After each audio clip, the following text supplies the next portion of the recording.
let's calculate the payment of a mortgage using Excel. So more fun in Excel. Now, we're going to play with two formulas here, the present value, PV, and the payment, which is PMT. To do that, we need the interest rate, which would be known as rate, the number of periods, which is N per. Payment per period is PMT, present value is PV. I throw these on here because a lot of times in Excel, when you type in the beginning of a formula, they give you like the formula, but they give it to you in these symbols. So it's good to know what they mean. Now, to find the present value, we use this when the question is, how much can I afford if I want to make this amount of a payment for this period at this rate? So saying like, I know I can afford a house payment of $600 a month for 30 years if the interest rate is 3%. What houses should I be looking at on Zillow, right? Because it's no point for me to look at $1 million houses when I can only afford a $200,000 house. You got to know what you can afford. That's present value. Payment is saying, okay, I want to buy this house that is $300,000. The interest rate right now is 5%. And I'm going to do a 30-year loan. What is my monthly payment going to be? So that's the difference in the formulas. Okay, so example 1. You want to buy a house listed at $250,000. A local bank is offering a 15-year fixed rate mortgage with an APR of 3.5%. What will your monthly payment be if you finance the entire cost of the house? Now, this is without escrow taxes and insurance. So this is just basic cost of the house. Okay, so let's go to Excel. We're going to come back to this PowerPoint just for our example too.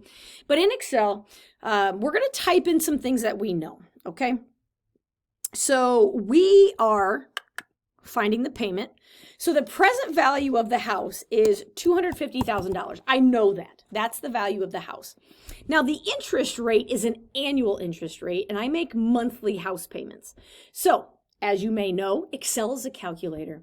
So I can type in 3.5% equals 3.5% divided by 12. Because I have an annual percentage rate, I need to make it monthly. And I hit enter. Great. Now, payment periods. How many payment periods are there? Well, I'm making 12 payments a year times, 15 years, right? Because it's a 15-year loan. So that means I'm going to make 180 payments. So there are 180 payment periods. So to calculate my payment, I'm going to type in equals PMT. Now you can see underneath real small, the first thing it says is the rate.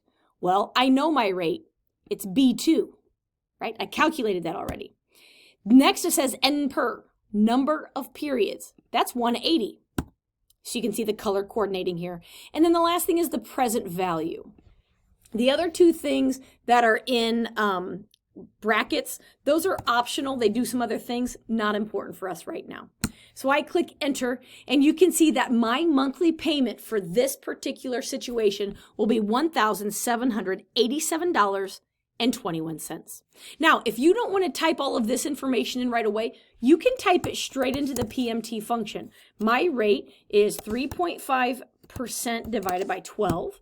The number of periods is 12 times 15, and my monthly payment, my present value of my house is $250,000. Boom, same exact thing. So that's pretty nice. Okay, let's come back and look at example 2.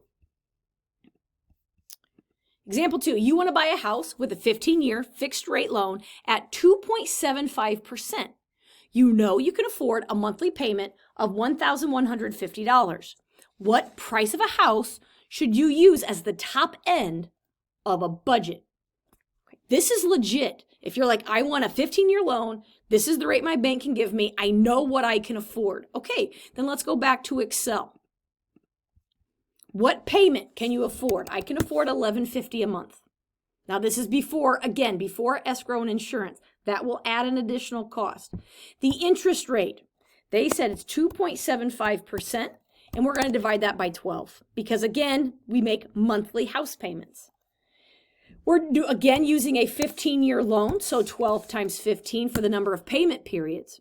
And now I can type in my present value. So equals PV.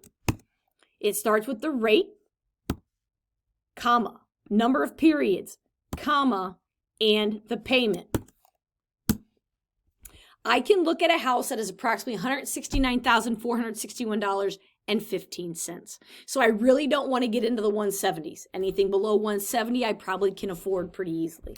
Again, just real quick, you don't have to type things into an Excel first. You can always type in 2.75% divided by 12, 12 times 15, 1150. Ooh, I forgot. Oh, no!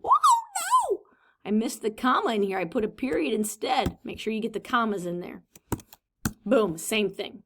One other quick thing I want to throw out. You'll notice I did not use a comma in my 250,000. When I put it straight into the formula, I didn't use it.